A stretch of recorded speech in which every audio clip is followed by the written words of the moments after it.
بسم اللہ الرحمن الرحیم۔ السلام علیکم ورحمۃ اللہ وبرکاتہ۔ میرے پیارے بہنوں اور بھائیوں، فجر کی نماز کے بعد یہ 6 دعائیں ضرور پڑھا کرے۔ جو بھی شخص فجر کی نماز کے بعد یہ 6 دعائیں پڑھے گا، اللہ تعالیٰ اس کی زندگی میں برکت دے گا، اسے رزق عطا کرے گا اور اس کو ہر مشکلات سے دور رکھے گا، دن بھر کی پریشانیوں کو ختم کر دے گا اور اس کا پورا دن اچھا گزرے گا۔ نمبر 1، اللهم إني أسألك العافية في الدنيا والآخرة۔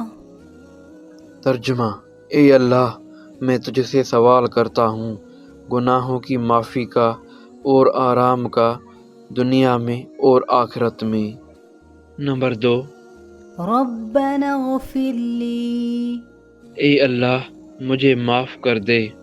نمبر 3، أستغفر الله ربي من كل ذنب وأتوب إليه۔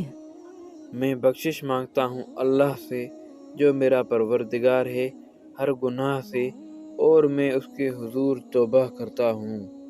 نمبر 4، ربنا تقبل منا إنك أنت السميع العليم۔ ترجمہ: اے ہمارے پروردگار، ہم سے قبول فرما، بے شک تو ہی ہے سننے والا اور جاننے والا۔ نمبر 5، یا راحم المساکین۔ ترجمہ: اے مسکینوں پر رحم کرنے والے۔ نمبر 6، لا الہ الا انت سبحانک انی کنت من الظالمین۔ ترجمہ: اے اللہ، تیرے سوا کوئی معبود نہیں، تیری ذات پاک ہے، بے شک میں قصوروار ہوں۔ تو میری پیاری بہنیں اور بھائیوں، فجر کی نماز کے بعد یہ 6 دعائیں ضرور پڑھیں۔ اللہ پاک آپ کی زندگی میں برکت عطا کرے گا اور آپ کی زندگی خوشیوں سے بھر دے گا۔